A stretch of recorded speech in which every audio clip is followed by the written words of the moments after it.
Tuesday, June 28th, 2022. I'm Larissa, and I am reading Luck of the Draw, an original work of fiction by me, Larissa. Chapter 9. Either way the shoe fit. Amy yawned and stretched her legs behind her on her bed in Leon and Maddie's house. Liza stirred next to her. She had started to hunt down her copy of The Consolation of Philosophy after it was referenced for the third time in a short Piper piece she had been reading.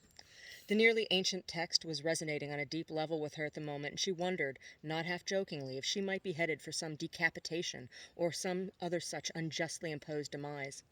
Amy had begun to categorize time as before the attack and after the attack. When she began the book just a few days before the attack, she had been enjoying the poetry and tragic nature of the story and the position of the author. Up to that point, she couldn't decide if he was brilliant and brave or merely grasping at straws, hoping his unjust oppressors would own up to their oppression. Now, after the attack, she decided he was all of the above. She considered her own situation in a similar light. Nothing was either or. It was and also. After this, was she going to be able to ever see clients again, or was she going to be forced to find a new way of paying her bills? Sure, she could just reopen her office, or open one in a new location, but what would stop them from coming after her again? And what else could she do for work? She'd been making money this way for a very long time, and why were they after her anyway? She truly had no idea. Maybe she could find something a little more affordable in San Jose or Santa Cruz. Maybe, but security was always going to be a priority now.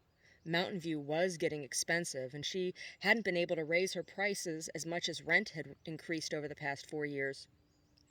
A month prior to the attack, she had sold a couple woodblock prints from the exquisite collection that had been left to her by a great-aunt she had only met twice. The purchasing party was an odd man with unusually small features and a complexion like paste, who found her through the appraiser who had helped Amy get the works insured. The proceeds of the sale gave her enough to pay the rent on her apartment through the coming Easter, but if she didn't get back to seeing clients in a couple weeks, she was going to be forced to give up the office space. A woman she took some workshops from saw clients out of a room in her San Mateo apartment. Amy did not want to do that. That would require her to dedicate the entire living room to workspace, and she didn't want her TV in the bedroom, nor did she want to share her personal bathroom with clients. They'd have to walk through her private bedroom to do that. She needed her personal space and privacy. Personal boundaries could sometimes become an issue with clients, particularly new clients, and there were a couple times Amy had to discontinue seeing a client because of it. She needed her home to be her private sanctuary, especially now. On the floor, in front of the nightstand, Amy found her giant purse and fished out the satin pouch containing the majority of her livelihood for the past decade and a half. The weight of the cards slid in a solid-feeling mass inside the silky pouch. She unfastened the drawstring and slid the deck into her hands and sat up. It had been a long time since she had read cards for any reason in the space where she slept. Other than a card now and then when away from the office, she reserved reading for in the office. But these were different times, and she desperately needed some unbiased guidance. Amy sat up and propped herself against the bolster pillows Maddie had on the bed and shuffled the deck. After a couple minutes, she turned up 3 cards. 9 of Wands, the Wheel, the Page of Cups. Cards never lied. Yes, she had a life-changing experience from which she was recovering. But who or what was the Page of Cups? Certainly not Leon. Though not close friends, they had known each other for a while now. Juno? Maddie? Certainly not her attacker. She wasn't interested in any creative or business ventures with anyone who would harm her that way. As Amy was putting the cards back in their pouch and the pouch back in her bag, her phone rang. It was Miriam Gomez, a steady client of the past 5 years. Hola, Amy, it's Miriam Gomez. Hi, Miriam. Do we have an appointment? Si, Amy. I stopped by the office earlier for our 2 p.m., but you were no there. Just a sign. Family emergency, are you okay, Amy? Yes, Miriam, I'm going to be okay, but it's going to be a few days before I can actually start rescheduling appointments. I'm so glad you called. Can I please have your number again? Oi, Amy, what happened? The office was broken into and I was attacked. I need your number because they stole my client book. Can I please have your number? When I figure out where I'm going to be seeing my clients, I will call you and reschedule immediately. Oi, Amy, that is terrible. I'm glad you're okay. My number is probably on your caller ID right now. Okay, Miriam, you're right, it is. I will write it down and call you as soon as I'm ready to start scheduling. Okay, Amy, feel better soon. I talk to you soon, I think. Amy breathed a sigh of relief as she hung up the phone and decided to just save the number in her phone's contacts instead of writing it down on a piece of paper until she got another client book to fill. Maybe if she had just kept them all there to begin with, she wouldn't be in this situation. Then again, maybe she was lucky that they had only taken the book and not her phone as well. In the center of the house, Amy could hear Maddie greeting Leon coming in the door. She couldn't hear exactly what they were saying, but Leon didn't sound like his usually carefree self. He sounded upset, agitated. It sounded as if Maddie was trying to soothe him. Amy swung her feet onto the floor next to the bed and searched with a big toe for her house shoes. She slipped her feet into them, and as she stood up and headed to the door, Liza followed and slipped into the courtyard. Maddie was putting a giant vase of sunflowers on the coffee table, and Leon was holding Amy's bowl and the big smoky quartz point from above her office door. "Just slow down, baby. Put your things down and go wash your face. I'll pour us a couple drinks and then you can tell me everything," Maddie was saying as she sat the vase down and turned back towards Leon. She stopped with a small surprise upon seeing Amy. They were still getting used to each other. "Oh, Amy, I thought you were sleeping, dear. The sunflowers are for you, evidently," Maddie said, pointing to the strangely familiar-looking arrangement. "Yeah, those and more." Leon extended his hands with the bowl and the rock towards Amy. "Thank you, Leon. Let me go put these in my room." Amy took the items one at a time from Leon and positioned them carefully in her arms. They fit one in each of Leon's large hands, but Amy needed to cradle them carefully in her arms to hold on to them both. She turned to take them back to her room. "What about the flowers?" Leon asked behind her. Amy stopped for a second while she answered. "They're so pretty. Just leave them where everyone can enjoy them." "Okay. Do you want Maddie to pour you a drink too? You need to hear what I have to say," Leon called after Amy, who had disappeared down the hall. "I'll have whatever you guys are having," Amy called from within the room, where she was placing the bowl and the stone on the nightstand and the alarm clock and her flashback notebook. Leon placed his toolbox in the small metal lockbox containing his gun on the floor just inside the door. Maddie returned with 3 bourbon sodas and saw the lockbox for the first time in over 30 years. "Leon, is that what I think it is?" she asked, shocked. Leon was sheepishly looking at his hands. "I need to wash my hands. Can we talk about that later? In private?"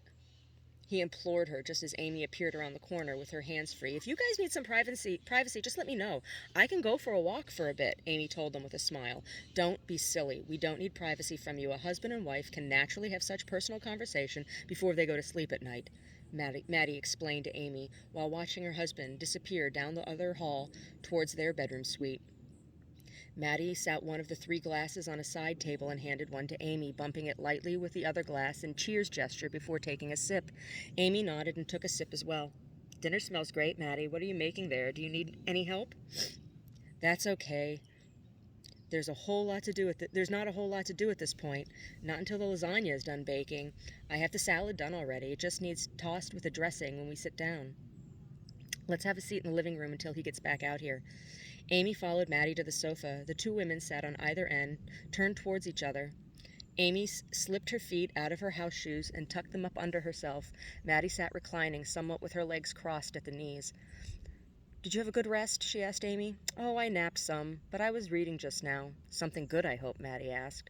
"It's very good, but I'm not sure I'm ready to be reading it right now. I think I might need some distance. It's kind of a serendipity." Amy started to explain as Leon returned with his hands and face washed, damp hair, and brushed back from his face, wearing a clean t-shirt and sweatpants instead of his button-down and coveralls. "Your drink is right over there," Maddie told him, pointing to the sweating glass on the table. Leon nodded in appreciation and went to it, holding it up to the room in a gesture of cheers before taking a sip. "Man, that's the stuff," Leon said, smacking his lips and heading for one of the 2 large armchairs adjacent to the sofa and across from the TV. Maddie watched him as he sat down, being careful not to spill the drink. "So what's the story with the sunflowers?" Maddie asked Leon, nodding with her nose and forehead towards the giant arrangement situated somewhat between them on the coffee table. "They're real pretty," Amy offered, thinking Leon had gotten them for her for a second, but then remembering the conversation from earlier. "Some guy named Jack brought them by the office for you today. He wanted to see you. He said he was Doug's boyfriend's daughter's husband or something. I can't quite remember. He's related to Doug somehow anyway." Amy thought the name sounded familiar from the conversation she and Doug had over drinks that one time at the whitewash. "Yeah, I'm sure Doug just mentioned to him something about what happened at the office," Amy offered, giving Doug and this Jack person the benefit of the doubt, in contrast to the accusatory tone in Leon's voice. Maddie was biting at the corner of the inside of her lip impatiently. "So, you know this clown Jack, then?" Leon asked Amy. No, but the name sounds familiar. I think I remember Doug mentioning him. Why? Why? Because he told me he felt bad and wanted to give you flowers because Doug said he helped do this to you. Amy almost spit out the drink in her mouth. Instead, a little went up her nose when she tried to swallow. She covered her face, regaining her composure.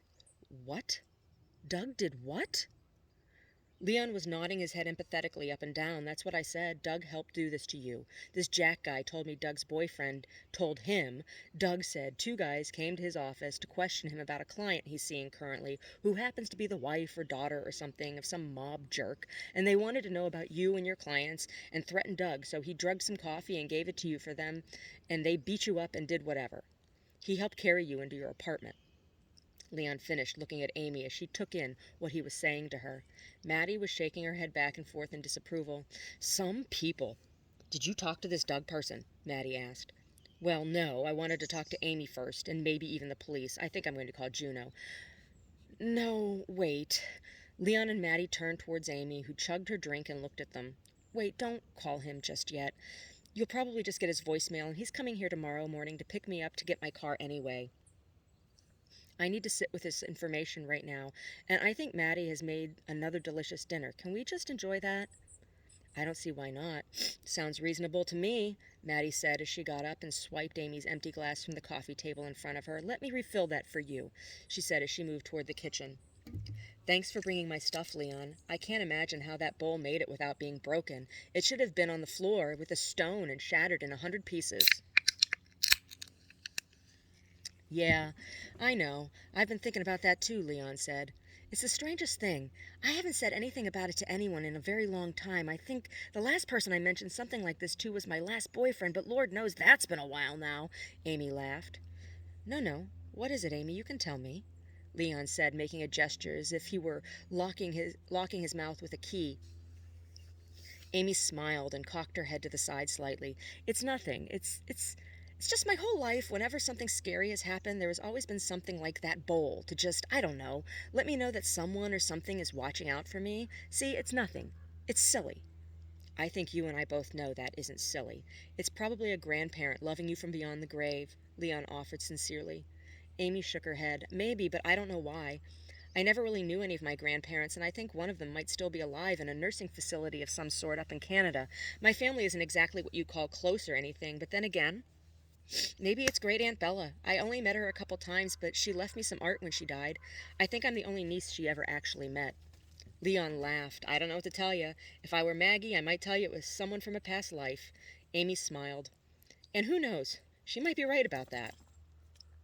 Maddie appeared between the two of them with her hands covered in oven mitts. Dinner is ready and your drink is on the table, Amy. Leon finished his drink and handed his glass toward Maddie, who just looked at it. What about my drink? It's still in the bottle. Come on, let's eat, Maddie said to Leon, and turned toward the already set dining table. After dinner, Amy helped clear the dishes from the table, but Leon wouldn't let her wash any of them. Maddie excused herself to take a bubble bath, so Amy decided to take a walk. Leon smiled and told her to take her phone with her, just in case. Amy went back to her room and fished a pair of Keds out of her suitcase. She tucked her phone in the pocket of her jeans and the house key in the other pocket. When she got back, she'd have to remember to put the key on the ring with her other keys so it didn't get lost. Amy stepped out of her room and slid the sliding glass door open onto the center courtyard. Liza was lying on her side next to the koi pond, watching the fish swim back and forth. She looked at Amy and meowed softly as she passed by. It's okay, Liza. Mummy's going to take a short walk to get out and get some fresh air. The kitty seemed satisfied with this explanation and went back to watching the fish swim. Amy could hear the water running in Maddie's tub. She had mentioned earlier in passing they had a jacuzzi. Amy slipped out the front gate, locking it behind her. The shadows were long against the sidewalk as Amy headed to her right and down the long curved street. Across the street, she saw the magnolia tree in the neighbor's yard. Its leaves were green and glossy, but there were no buds or flowers. Amy didn't know when a magnolia tree was supposed to bloom. She just knew they smelled lovely when they did. Being alone outside, Amy felt exposed and a little like a child being given the privilege of crossing the street alone for the first time. It was just a common suburban street, but Amy saw the world through new eyes.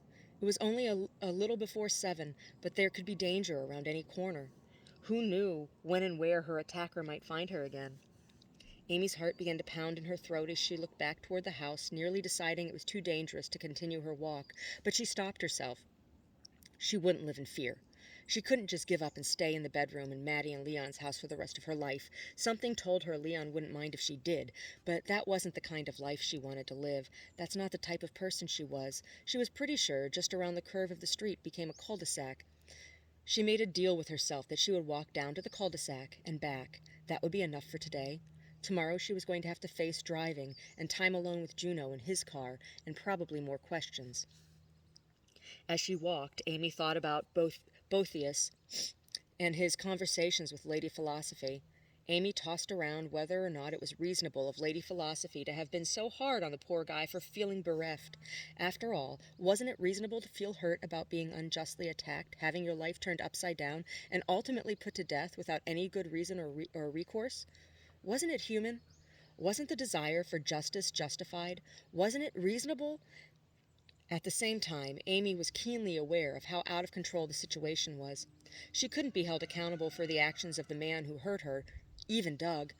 Especially Doug. Goodness, Doug. She couldn't believe Doug would do something like this to her, to anyone. Why didn't he tell the police? What had they threatened him with? She could only imagine. If they did what they did to her, what were they willing to do to Doug? Still, he betrayed her. Then she remembered the cards that fell from her deck when she left her office as it was being vandalized. She had assumed Jonas was who the hanged man card was talking about, but maybe it was Doug. Either way, the shoe fit. There was enough betrayal to go around. Just as she started to think about the Page of Cups, a loud ruckus above her caused her to look to the skies. Above her, a flock of over 30 parrots flew in an elongated, yoni-like formation overhead. The green, blue, yellow, and red of their feathers flashed like a team of paper kites at shoreline on a Sunday in June. The birds squeaked and flapped and dipped and swooped in synchrony. Amy turned around in awe, following them with her eyes raised. Soon they disappeared out of sight, back around the corner from where she had come and were gone.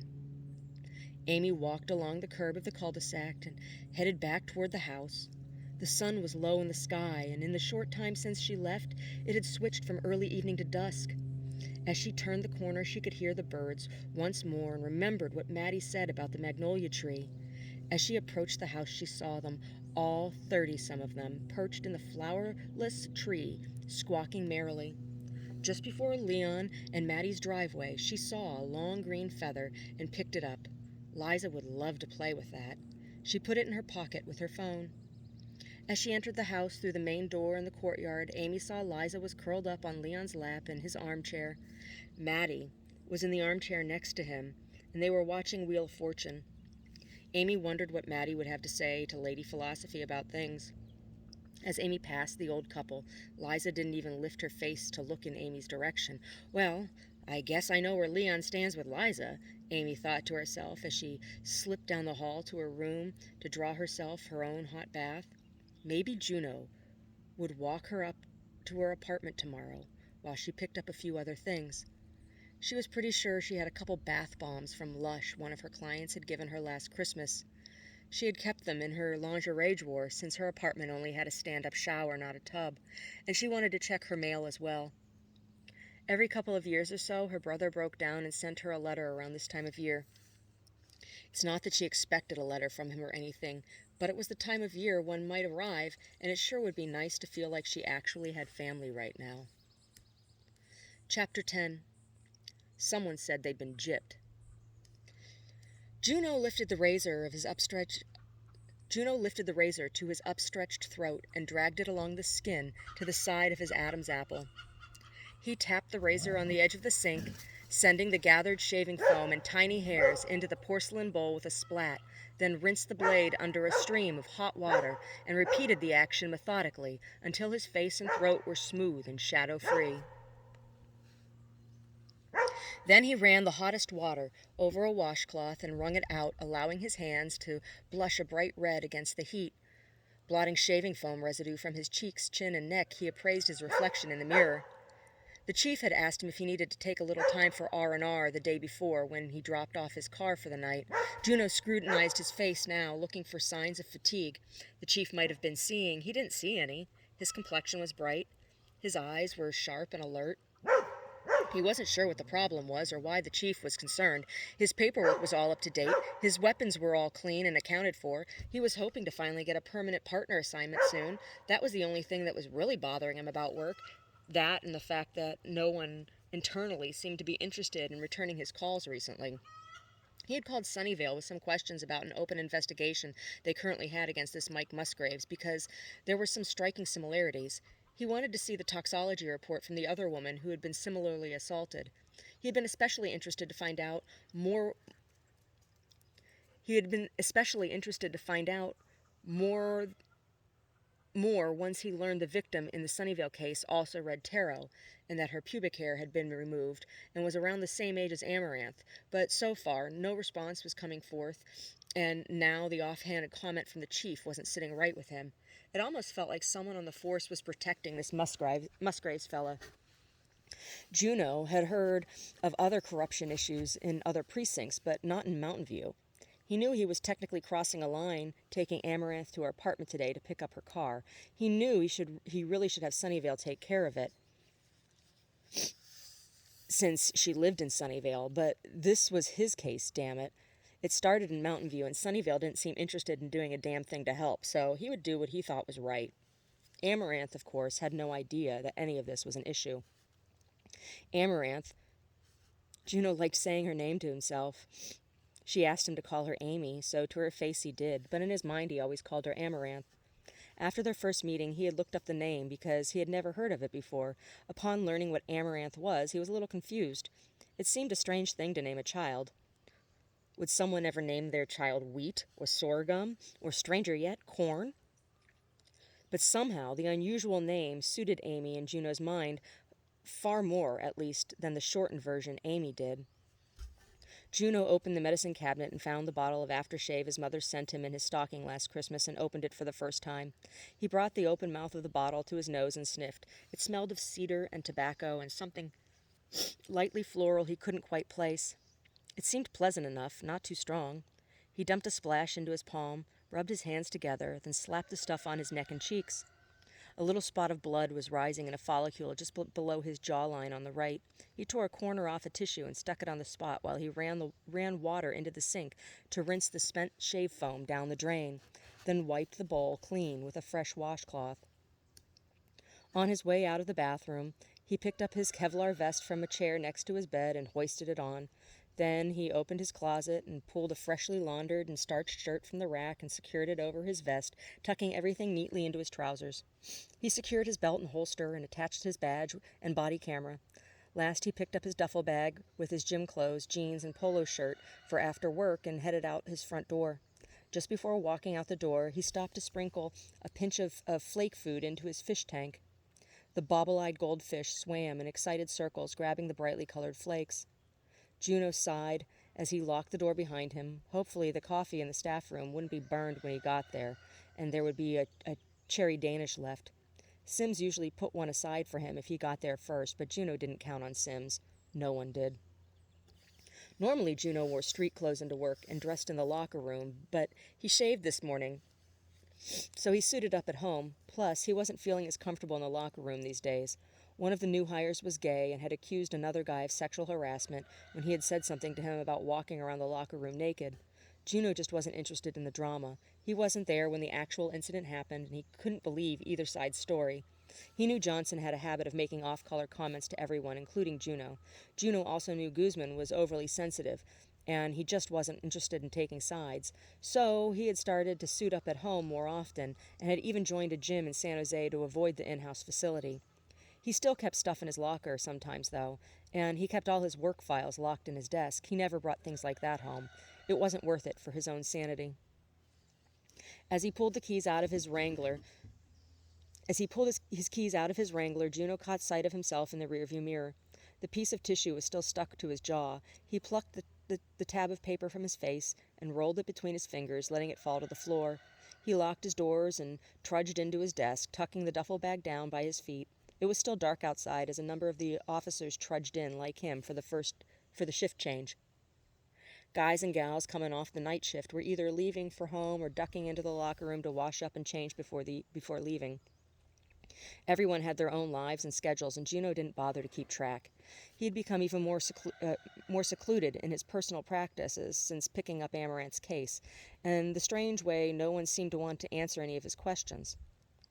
He was starting to feel like he was being watched. A number of times he thought he had caught coworkers giving him what felt like judgmental sideways stares, but he was probably just imagining things. Or was he? He couldn't be sure.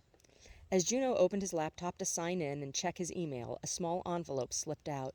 His name was printed in even block letters on the front, and it was sealed tightly from corner to corner. Juno looked from side to side to see if anyone had seen what had just happened. No one appeared to be paying him any attention. Careful to not expose the envelope to his body cam, Juno folded it in half and stuffed it in his front right pants pocket before sitting down. He'd have a look at the envelope in the bathroom or some other private place. Someone had obviously gone to great lengths to conceal passing on to him whatever the envelope contained. It was 5:45 when Juno opened his email. Thankfully, the background inquiry he had submitted on Amaranth had come back. He opened the file. No arrests, no tickets, no marriages, no children, no nothing. She was squeaky. 5 years ago, she had been entered into LiveScan when she taught a meditation class for high school-age kids for the city of Sunnyvale's Community Center. No complaints, no violations. She had an older brother, Dale Herman Gonder, Marine Lieutenant Colonel, currently serving and stationed in Jordan. Wow, he hadn't been expecting that. Her father, Gary Dean Gonder Esquire, was partner in a small firm, Gonder and Ferris, specializing in new patent law in Hoboken, New Jersey. Her mother, Elizabeth Shireen Farouk Gonder, was a retired show dog groomer and amateur stonecutter. Was dog grooming something you could retire from? Juno wondered to himself. Gary had a couple recent tickets for speeding, and Elizabeth had an outstanding parking ticket, but other than that, there was nothing strange. All of Amaranth's other family seemingly lived in other countries or were non-existent.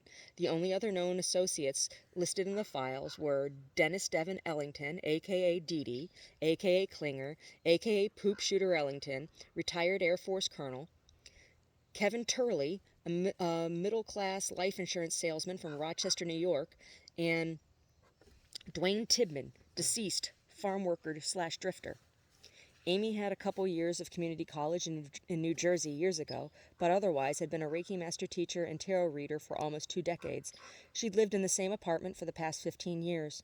Before her current office, she had offered her services through the East West Bookstore on Castro in Mountain View, and she had taught a number of workshops across the U.S. and Canada. Nothing seemed particularly sinister or out of line. No red flags, other than that she seemed to be a bit of a loner. Juno wanted to get his hands on that client book. He could understand Amaranth not wanting to bring her work into her personal life. He felt quite the same, but he still thought it a little bit strange that she didn't have any information on her clients in her possession. Then again, he had never actually met a real tarot reader. His mother had always warned him against inviting the devil into his life with such things. He always thought his mother was a bit extreme in her views, but he also had never been interested in tempting the devil, even if it were a farce. While he saw no real harm in Amaranth or the work she did, he also had never been interested in knowing the future, so to speak. It ruined the surprise. He also knew a lot of the women in her line of work were, in fact, in bed with the underground, but the gypsies he had encountered in a couple cases kept office spaces very different from Amaranth's setup and had skipped town shortly after he had crossed paths with them. Then it occurred to him, was Amaranth a gypsy? She didn't look like the women he had encountered in the pickpocket ring a couple years back, or the boys he picked up for stripping copper pipes from houses being renovated last fall. He didn't know what to think. What was a gypsy anyway? Wasn't it just a label like metalhead or drifter or thief or cop for that matter? He wasn't sure, but he knew what it meant when someone said they'd been gypped. Juno stared at the photo of Amaranth from her LiveScan on file. Her hair was a good 10 inches longer now than it was then, and she was 20 pounds or so heavier, but that wasn't so strange for a woman her age. What did seem a little strange, though, were her eyes. In the photo, her eyes seemed so much more bright and hopeful. Maybe the attack had stolen the sparkle and smile from her eyes, but maybe it had been something else. Kevin Turley had a couple complaints for suspected domestic violence in the past 12 months. He made a note to ask Amaranth about Mr. Turley. Mr. Tibman had died in a farm equipment malfunction more than a decade ago. Juno doubted he would have had anything to do with the current issue, but Mr. Turley may be a different case. Jealous lovers, even ex-lovers, could pull some horrible antics when push came to shove. He remembered when he was in high school and his much older sister, Elaine, had a jealous boyfriend who paid some kid to cut her brake lines. Luckily, there had also been a problem with the old vehicle's ignition unrelated to the sabotage, and the car refused to turn over when Elaine tried to start it, and so had it towed. They found the cut brake lines when the car was taken to the garage for maintenance. Chuck was arrested after the kids snitched on him, and the whole incident was in large part what had propelled Juno into a career in law enforcement. Now Elaine was married with 5 kids out near Mount Shasta. Juno joined them for holidays, but last Christmas had been hard. He felt a sharp pang of loneliness when his brother-in-law Shane had given Elaine a kiss after she sat the standing rib roast on the table for dinner. He wasn't attracted to his sister, but he did find himself envying the fact that Shane had a strong and loving partner to share his life. Juno was facing down 40 in a couple years and was tired of the bar scene and had no idea how or where else to meet women in the Bay Area. As soon as he told women he was a cop, they either became super clingy and wanted him to look up every guy they had ever swapped spit with, or they ran in the opposite direction as if he had the plague. His mother still lived back in Missouri and was always telling him to go back to church. She said he'd be sure to find a nice girl there. Juno hadn't been to church in years and wasn't interested. The last time had been for his father's funeral, and the time before that had been for his grandfather's funeral. He honestly wasn't sure if he actually believed in God and thought it would be false advertising and a bit disingenuous for him to attend services just to meet women, particularly women from whom he had such a different life perspective. He didn't have the heart to tell his mother the truth of his feelings. Jesus was everything to his mother, especially since his father passed away. Juno clicked on the print icon to print out the file in Amaranth, as well as a couple others for the other 2 cases he was currently working. He was hoping to make detective at his next performance review. The printer was locked in a staff room next to the coffee cart, and he was way overdue for his dose of caffeine. Clipboard with pen in hand, he headed toward the staff room, taking care to make sure his duffel bag was entirely concealed beneath his desk so no one would trip over it. The pages were printing as he entered the staff room. The smell of coffee filled his nose, and the box of Danish sat with the tape seal still apparently untouched. Juno smiled and thought it might turn out to be his lucky day. He poured himself a steaming cup of black coffee that smelled fresh and just right, and plucked the one and only cherry Danish from the box. Then he scooped the papers from the printer and headed back to his desk. He sipped the coffee and broke off pieces of the Danish as he continued to review his case files and answer email. As he stuffed the last piece of Danish into his mouth, he glanced at his watch and saw it was a little after 9. He drank the last sip of coffee and decided it was time to visit the restroom. He didn't really need to go, but he wanted to try before hitting the streets for the day, and he wanted to have a look at what was in that envelope before going to pick up Amaranth from Tubbs' home. He pat his pocket to make sure the envelope was still there. Then he removed his body cam and headed for the single-occupancy bathroom on the next floor. On his way to the restroom, Juno had to pass Chief's office. The door was open, and he could hear the Chief talking gregariously with another officer as he approached. As he passed the door, the Chief called out to him, "Juno, hey, make sure you check in with me before the end of your shift, okay?" Juno stopped and turned around to face the Chief. He didn't recognize the uniformed officer in the office with them. "Sure, let me know if there is a time that works best for you. Otherwise, I'll just make sure I come by and look for you when I turn the car in later." "That should be fine, Juno." "Oh, and Juno, what's that, sir?" "Don't waste too much of your time on that Gonder case. The Smythe case is the one that really needs attention." "Okay, sir, thank you." Juno turned and walked quickly to the restroom door that was slightly ajar 5 yards or so down from the Chief's office and stepped inside. The light came on as the door closed. Juno locked the door and pulled the envelope from his pocket. Why on earth did the Chief want him to focus on the Smythe case? Since when were a few stolen bikes more important than an attempted homicide and brutal sexual assault? The envelope was difficult to open. It seemed to have been glued shut with something more than just the regular gum of the envelope. He ended up tearing a corner off the enclosed paper to free the contents from the plain paper pouch. It was a piece of 8.5 by 11 standard printer paper folded into quarters. Juno sat the torn envelope on the edge of the sink as he unfolded the paper. There were 2 photos on the paper, one above the other, and to the right of the photos was some print. The first image was of Mike Musgraves. Next to it was some background info, including his last known address. Below it was a photo of another man who looked a lot like Mike Musgraves, just with a different haircut and wearing an Alameda County sheriff's uniform. It said his name was Steve Musgraves and gave some info on him. Bottom line was Mike Musgraves had a slightly older brother, Steve, who was a cop. Well, that explained a few things, but now Juno was angry. He wasn't willing to let this guy get away with what he did to Amaranth just because his big brother was a cop. He had heard how they did things in Alameda and wasn't impressed. If anything, he was disgusted. Juno refolded the paper, tucked it back in the envelope, and pushed the envelope back into his pocket. Then he took a couple minutes to empty his bowels and wash his hands before heading back to his desk. The chief's office door was now closed, but he could hear the muffled sounds of two men talking behind the door. Juno got the feeling the chief might know about the envelope. It was 9:30 now, and Juno knew he needed to get moving if he were to be on time to pick up Amaranth. After that, he just might go check out the address for Mike Musgraves.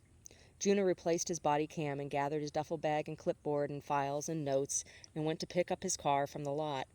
It was a good thing he didn't have a partner yet, otherwise he'd have trouble going to pick up Amaranth. Today was feeling like his lucky day. As Juno pulled his car from the lot and onto the street, he found himself imagining Amaranth and what she might be wearing or say to him when he arrived. He saw her face with tears from the other day and the sound of her voice as she had spoken through her bedroom door in her apartment. He knew to expect she'd be wearing black. He only took a quick glance in her bedroom closet, but just about everything in there had been black.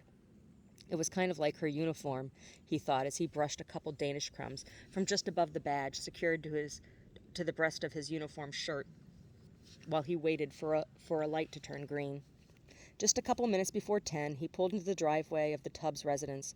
Leon was standing in the front doorway of the courtyard when he pulled up. Quickly, he checked his breath in a cupped hand and dug around in the console for a mint or piece of gum. As he placed a stick of gum in his mouth, he glimpsed himself in the rearview mirror. He had missed a couple hairs just under his nose. Oh well, he was human. He had tucked the duffel bag in the trunk of the cruiser, but his clipboard was on the passenger seat beside him. He picked it up and eased it between the driver's seat and the console to the side of the shotgun before getting out of the vehicle. "Boy, am I glad to see you," Leon Tubbs said to Juno as he mounted the wide, low steps leading up to the doorway. Juno smoothed the hand over his head as he looked at the older man. "Oh, yeah? Well, that's not something I get to hear very often," Juno replied with a laugh. "Yeah, well, we have some things to tell you," Leon started. "Is Amy okay? Is she ready?" Juno inquired. "I'm fine. I'm right here. I'm ready to go," Amy said from behind Leon. Juno hadn't seen her there until she spoke, and he felt his breath catch slightly. Her long auburn hair was loose around her face, and she was wearing a long black t-shirt dress that fit her very well and large carved stone hoop earrings. She looked beautiful, and Juno was acutely aware for the first time that he was smitten with this somewhat mysterious woman. Leon smiled at the younger man, recognizing the expression on his face. If Amy saw it, she made no indication. "Did you have something you needed to tell me before we leave?" Juno asked Leon, and Amy, feeling his face blush a bit. "You bet we do," Leon said excitedly. "Why don't you step into the courtyard for a minute?" Leon stepped aside, making room for Juno to enter the courtyard and close the door behind him. "What is it?" Juno asked Amy, who was now standing directly in front of him. She was wearing flat shoes, so the height difference wasn't so pronounced as it had been the other day. He was a strong 5'4", and she was probably 5'7" or 8. Not as big a difference as it had seemed at first. "Doug Spears did it. Well, he helped do it to her." Leon spat before Amy could say anything. She was just looking at Juno, the two having locked eyes. The air between them seemed to stand still until Leon's words sunk into Juno's ears. He turned towards Leon. "Doug Spears? I thought he was gay." "Well, I didn't say he raped her, but he was the one who drugged her and helped carry her into her apartment." Juno looked back and forth between Leon and Amy as the two explained to him about Jack and the sunflowers and Doug and what they had pieced together. When they finished, Leon had his arms around Amy's shoulder, and Juno was very aware of being jealous of Leon's position. At this moment, there was nothing he wanted more than to hold Amaranth close to him and whisper in her ear that he would keep her safe forever, but first things first. "I can follow you two over to Amy's place to pick up her car if you want," Leon offered. Juno was a little disappointed at the idea, but quickly remembered his authority. "No, that's not necessary. I expect you have work to attend to today, Mr. Tubbs, and I don't want to keep you," Juno replied. Leon smirked a knowing smile at the younger man. "You're right, I do. If you need me, I'll be at Amy's office site after lunch. I have to go to one of the other sites first today, and Doug should be in his office until around 5:30. Usually he has clients all day on Wednesdays," Leon offered helpfully. "Thank you," Juno replied, and turned to Amy. "Are you ready?" he asked her somewhat nervously. "Yes," Amy said, tugging at her bag on her right shoulder. "Follow me," Juno said, and headed toward his car. Amy followed a couple steps behind. "You kids be careful out there," Leon offered hopefully after them. Juno just nodded, a bit annoyed, and opened the passenger side door for Amy, indicating for her to sit up front and not in the back like a criminal. As Juno situated himself behind the steering wheel, he smoothed his hand over the front of his shirt, resting the palm of his hand securely over his body cam, and looked at Amy. She was looking around the car at all the law enforcement vehicle modifications. Her eyes finally rested on the shotgun positioned between her and the very nervous Juno.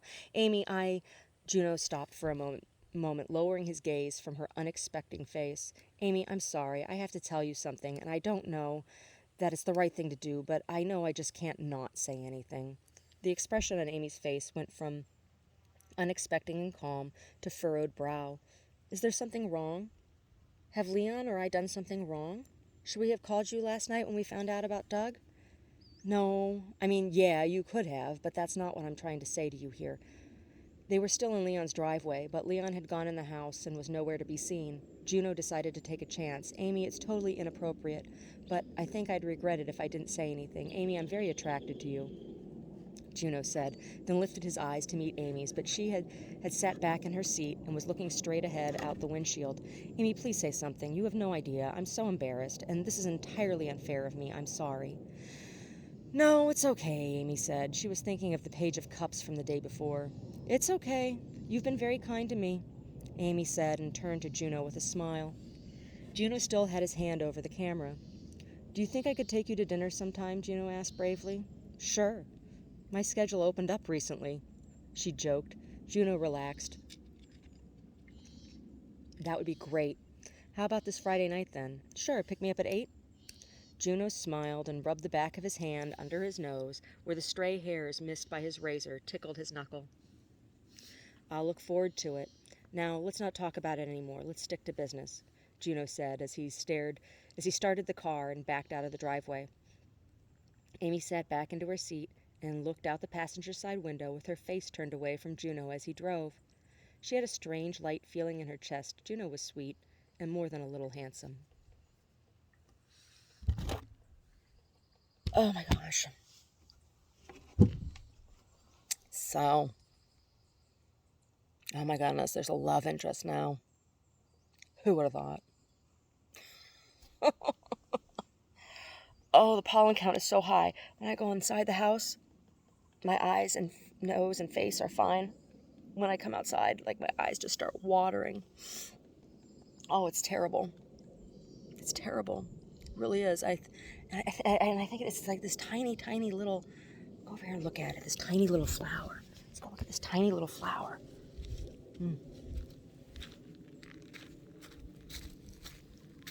Seriously. Look, you see these tiny, tiny little flowers? That's what I think it is. That's what I think is making my face like itch like crazy right now. That tiny, tiny, tiny little flower. It's awful. Oh my God. So,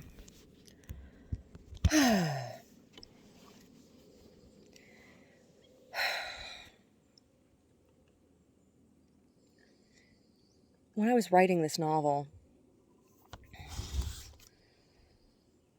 I was very much aware of working through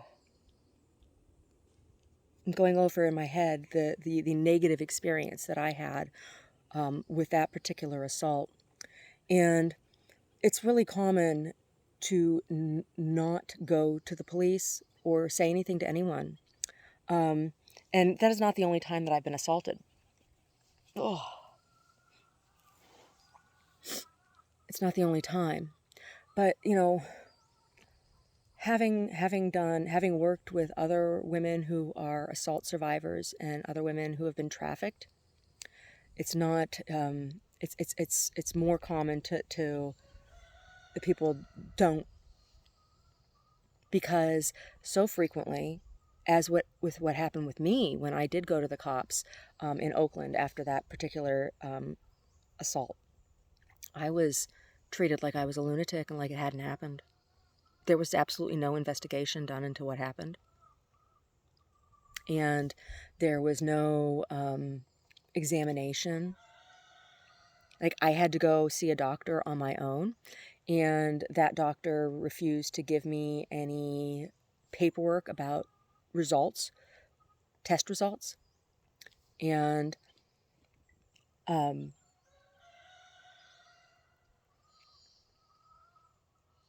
I still,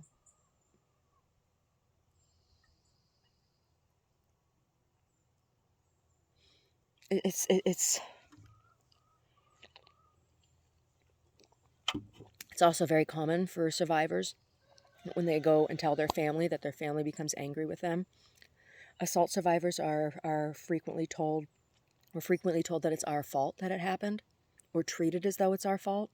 Oh, if you'd just been dressed differently, or why were you in that place to begin with, or, but like, the thing that was so upsetting for this particular event for me, this particular assault, was that I wasn't at a club, I wasn't out on the street, I was in my apartment complex at a secondhand clothing store, a sale, at an older woman's home, an older woman who was a professional, who was a college professor, right? So, like, what could anyone say to me about that? What had I done wrong? What had I done wrong? Nothing. Oh, I drank some wine. I drank some wine with some people who I thought I was friends with, or at least friendly with.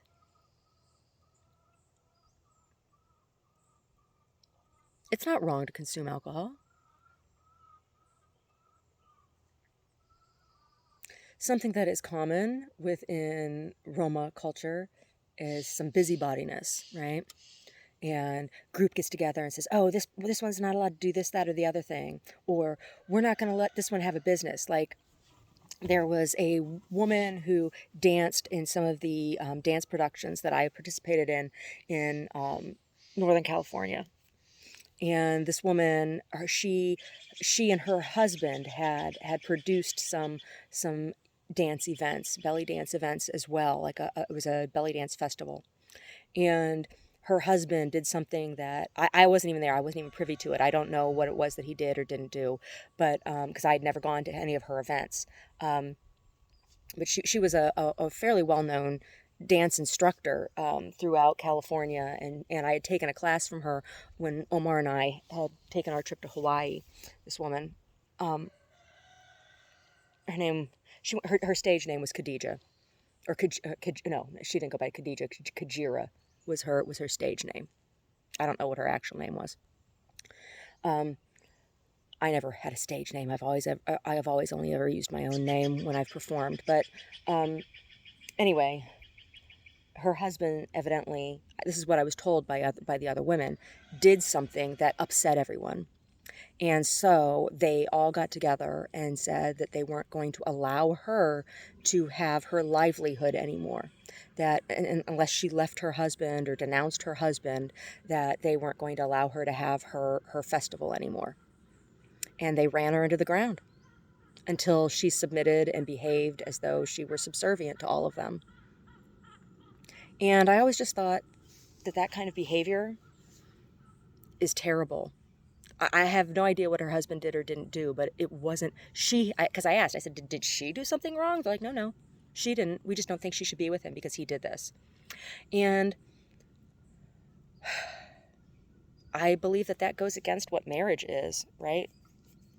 Nobody gets to decide what's acceptable in a person's marriage except for the two people that are in that marriage.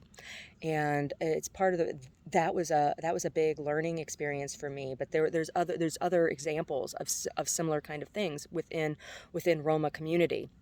It's a common cultural, and it doesn't matter what religious background whether it's a Muslim background or a Christian background or a non-denominational background. Oh God. Oh. Oh. pollen. I should go inside. I should just go inside so I'm not like scratching my face. I want to scratch my face off. It's a common thing, and I think it's wrong. I think it's wrong because it involves gossip, and then you don't always know. Like, because I heard all kinds of stuff about this woman then, and I had never had anything but positive experience with her when I had taken workshop with her. Like I said, I'd never gone to her or participated in her festival, but I had taken workshop from her, and I had shared stage with her in other performances. I never had any negative experience with that woman. Why would I malign her? Why would I keep her from being able to make money? Like, I just think that is petty, and I think that is a cultural practice that is wrong. I think it's wrong.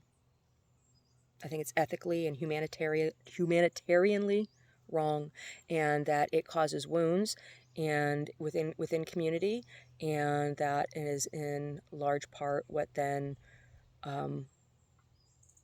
creates dis-ease within other community, right? It's just terrible. She didn't do anything wrong. And I have no idea what it was, what offense that her husband, he was a photographer, and somebody had said something about, oh, he took a picture of a girl, of one of the dancers changing. And I'm just like, oh my God, was it some sort of weird, creepy crotch shot or what? Because, like, belly dance costumes are quite suggestive. And when you have a photographer backstage at any kind of performance, whether it's belly dance or anything else in theater, you see people, you see women changing. I mean, is a breast really that offensive? That's when I started doing the topless stuff. It was after I found out about this story, because I'm just like, really? Why is a breast so offensive? Why is a breast so offensive? Men are permitted to walk around in free society, shirt topless. Women, we should be able to do the same. And, you know, I love being naked in the sunshine. I'm not saying that I want to go walk around downtown Santa Cruz without a shirt on. Like, I'm not saying that. But, you know, why is it so taboo? Why is a woman's breast? Why is my body? What is so offensive about my body as a woman? Right?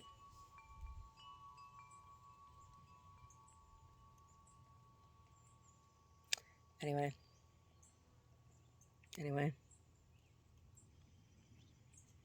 There's probably about 4 more chapters. I think there's 3 more chapters in an epilogue that's left. So 2 more installments of reading for now. I have something else that I want to make comment on, but I will wait until after I have this novel all uploaded before I discuss that. It has to do with misinformation and censorship.